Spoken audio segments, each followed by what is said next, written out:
Assalamualaikum warahmatullahi wabarakatuh. Jumpa lagi di channel Matematika Pak Anton. Baik, pada video kali ini kita akan melanjutkan membahas konsep sudut pada dimensi 3, yaitu sudut yang dibentuk oleh bidang dan bidang. Oke, sebelum kita mulai, jangan lupa untuk mengklik subscribe dengan loncengnya agar channel ini terus berkembang lebih baik lagi. Dan jika ada pertanyaan atau koreksi, silakan isi kolom komen. Oke, kita lihat konsep berikut. Sudut yang dibentuk oleh antar bidang, ya. Nah, jika sudut dibentuk oleh antara bidang, biasanya itu bidangnya saling berpotongan dan membentuk sebuah garis. Nah, melalui garis ini nanti sudut yang akan dibentuk. Nah, sebagai ilustrasi, misalnya kita punya bidang alfa dan bidang beta yang berpotongan di garis AB. Ini dia. Jadi ini bidang alfa, ini bidang beta berpotongan di AB atau bertemu di AB, gitu ya. Nah, bagaimana cara membentuk sudutnya? Pertama, ya kita ambil suatu garis, misalnya di bidang alfa ini yang tegak lurus dan memotong garis AB di titik P, misalnya garis G. Ini dia. Ya, tegak lurus dengan AB, ya, memotong di P. Oke. Kemudian di bidang beta juga begitu, kita ambil suatu garis juga, ya, yang melalui titik P tapi tegak lurus dengan AB, seperti ini. Tegak lurus, misalnya garis F, begitu. Nah, sehingga pada masing-masing garis ini kita ambil satu titik yang mewakili. Misalnya pada garis F ini ada titik O dan pada garis G ini ada titik Q. Maka sudutnya dibentuk oleh bidang alfa dan bidang beta ini adalah OPQ, yang kita anggap sebagai gamma, gitu ya. Jadi sudut yang dibentuk oleh bidang alfa dan bidang beta yaitu OPQ, gitu ya. Dan yang penting adalah sudut yang bentuk adalah sudut yang terkecil. Ini kan kalau kita luruskan seperti ini kan bisa jadi sudut pelurus besar. Jadi kita ambil yang sudut terkecil atau sudut lancipnya. Untuk lebih jelasnya kita lihat contoh berikut. Oke, contoh pertama, diketahui kubus ABCDFGH yang mempunyai panjang rusuknya 6 cm. Tentukan nilai tangen dari sudut yang dibentuk oleh bidang BDG dan bidang ABCD. Oke, kita punya kubus ABCDFGH, panjang rusuknya 6. Oke, yang ditanya adalah nilai tangen dari sudut yang dibentuk oleh bidang BDG. Ini BDG, gitu ya, dan bidang ABCD. Nah, kalau kita lihat antara bidang BDG dengan bidang ABCD, berarti berpotongan di garis PD, gitu ya, bertemu di garis PD. Maka bidang BDG dan bidang ABCD berpotongan di garis PD. Berarti sudutnya terletak di garis BD. Nah, maka dari situ, dari garis BD ini, maka kita harus dari bidang ABCD kita ambil suatu garis yang tegak lurus dengan BD. Maka yang tegak lurus yang pasti adalah AC. Kenapa AC? Karena kan dia diagonal pada persegi. ABCD ini kan persegi, maka diagonalnya kan saling tegak lurus, maka kita ambil AC. Nah, seperti biasa, jika kita menemukan suatu segitiga juga kita ambil suatu garis tinggi, itu garis tinggi dari segitiga BDG. Kita ambil dari G ini, tarik, ya, ini dia, tangkap titik P. Nah, kan saling tegak lurus begitu. Maka sudut yang dibentuk antara bidang ABCD dengan bidang BDG yaitu GPC, gitu ya. Ini dia. Jadi GPC itu sudut lancipnya. GPA gimana? Itu kan sudut tumpulnya, gitu ya. Kita ambil yang sudut lancipnya. Berarti sudutnya adalah GPC. Maka di sini yang kita pandang nanti adalah segitiganya adalah GPC, seperti ini, ya. Oke, GPC, gitu ya. Nah, sekarang panjang PC itu adalah setengah dari, ya, ini ya CG 6.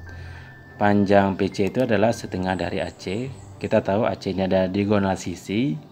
Diagonal sisi itu kan konsepnya rusuk akar 2. Berarti ini 6 akar 2. Berarti setengahnya dari 6 akar 2 adalah 3 akar 2. Berarti PC adalah 3 akar 2. Begitu. Nah, sehingga yang ditanyakan tangen. Jadi tidak perlu kita cari sisi miringnya. Ya, tangen, kan tangen ya. Maka tangen itu konsepnya kan tangen dari GPC itu ta desa, depan per samping. depan kita 6, ya berarti depan kita GC, samping kita PC. Berarti kita dapat 6 per 3 akar 2, ya. 6 dengan 3 kita dapat 2. Kita rasionalkan 2 akar 2 per akar 2, maka kita dapat 2 akar 2 per 2. 2 kita bagi. Maka kita dapat nilai tangin dari GPC adalah akar 2. Artinya, ya, nilai tangin dibentuk oleh bidang BDG dengan bidang ABCD adalah akar 2, begitu. Kita lihat contoh yang kedua.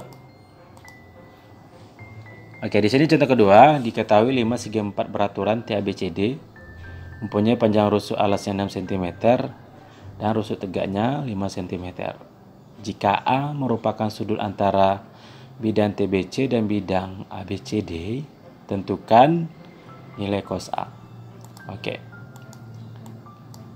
Ini dia ya. Kalau kita perhatikan, ini kan 66, rusuk tegaknya 5, gitu ya. Nah, kalau kita perhatikan bidang TBC dengan bidang ABCD berpotongannya kan di BC. Artinya nanti sudutnya terletak di garis BC ini. Ya. Maka dari sini seperti biasa, kita kalau menemukan segitiga maka kita tarik garis tinggi. Ya. Misalnya ini titik. Ini dia. Teki, ya. Kemudian garis dari teki ini kita juga tarik suatu garis yang tegak lurus dengan BC pada bidang ABCD, ya. Ini juga berpotongan di Q, gitu ya.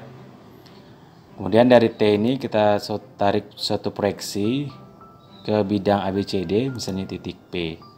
Maka sudut yang dibentuk oleh TBC dan bidang ABCD yaitu TQP, begitu ya, TQP. Dimana kita TQP itu adalah sudutnya adalah A, gitu ya. Berarti segi ketiga yang kita pandang adalah nanti segitiga TQP. Namun sebelumnya kita belum punya panjang TQ, ya. TQ kita cari TQ dulu, ya. Panjang PQ kan 3. Kenapa? PQ itu setengah dari AB nanti ya. Oke, sekarang kita cari TQ dulu. Berarti segitiga TQ yang kita bisa cari adalah tuh segitiganya TQC. Ini dia, TQC. Oke. Nah, panjang QC jelas setengah dari BC 3, panjang TC 5. Oke. Kita lihat ini 5, ini 3, sisi miring 5, sisi penyikunya 3. Biasanya ini triple Pitagoras sederhana. Dimana kalau triple Pitagoras itu 3, 4, 5, berarti sisanya adalah 4. Berarti panjang TQ 4, gitu ya. Nah, sehingga kita keluarkan segitiga TPQ-nya seperti ini. Ya. Oke, sekarang PQ itu adalah setengah AB yaitu 3 ya. Oke. Sekarang kita punya panjang TQ itu adalah 4, gitu ya. Nah, karena dia tanyakan nilai cos. Sudutnya kan di sini. Jadi tidak perlu kita cari TP. Ya, karena dia cos, berarti cos itu kan konsepnya kosami, samping per miring, sampingnya adalah PQ, miringnya adalah TQ. Berarti dapat 3/4. Jadi nilai cos dari sudut yang dibentuk oleh TBC dan bidang ABCD adalah 3/4, begitu. Oke, kita lihat contoh berikutnya. Contoh yang ketiga. Oke, di sini. Oke, di sini ketahui kubus PQRS TUVW mempunyai panjang rusuk 10 cm. Titik A terletak di tengah rusuk RV. Tentukan nilai sinus sudut antara bidang AQS dan bidang PQRS. Oke. Ini gambar kubus. Rusuknya 10, gitu ya. Di mana A tengah RV. Ini A tengah dari RV. Nah, sekarang bidangnya ada AQS, ini dia, dan bidang PQRS.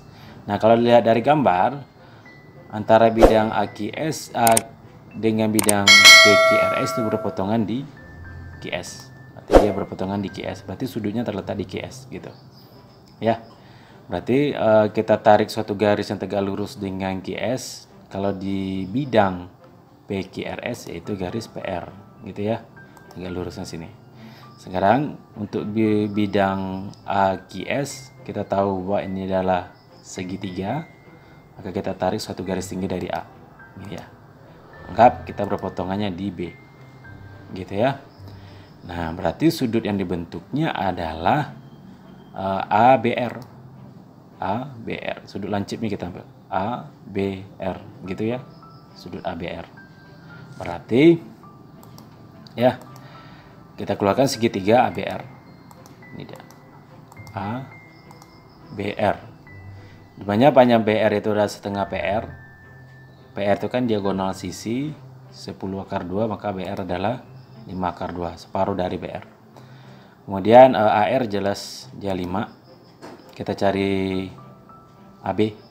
Kenapa cari AB? Karena kita kalau sinus itu kan butuh sisi miring. Oke. 5 ini boleh kita tulis 5 akar 1. Maka untuk mencari AB cukup kita jumlahkan yang di dalam akar ini, yaitu 5 akar 2 ditambah 1, yaitu 5 akar 3. Gitu ya. Sehingga nilai sinus ya, sinus itu kan si demi, sinus dari ABR ini, depannya adalah AR, miringnya adalah AB. Berarti ini 5 per 5 akar 3. 5 boleh kita bagi dapat 1, kita rasionalkan, kali akar 3 per akar 3, maka kita peroleh akar 3 per 3. Jadi nilai sinus antara bidang AQS dan bidang PQRS adalah akar 3 per 3. Oke, jadi konsepnya adalah tetap pada kedua bidang itu ya. Misalnya ini bidang alfa dan bidang beta, maka kita harus lihat di mana bidang itu saling berpotongan. Dalam ini adalah berpotongan AB. Maka masing-masing bidang ini kita tarik suatu garis yang tegak lurus dengan AB itu sendiri. Di sini garis G yang tegak lurus dengan AB di titik P. Ini juga kita pertemukan perpotongannya ya, yang tegak lurus juga dengan AB. Itu masing-masing bidang gitu. Sehingga ambil satu titik mewakili masing-masing garis, maka sudut yang dibentuknya adalah sudut terhadap titik tadi. Dalam ini adalah sudutnya adalah OPQ yang kita anggap sebagai gamma. Oke, jadi yang paling penting adalah pada perpotongannya garis itu adalah yang saling tegak lurus. Oke. Oke, terima kasih sudah menonton video kali ini. Mudah-mudahan bermanfaat menghadapi ulangan HD nanti yang terkait dengan dimensi 3, khususnya untuk nilai sudut. Sekali lagi jangan lupa untuk subscribe dan loncengnya agar channel ini terus berkembang lebih baik lagi.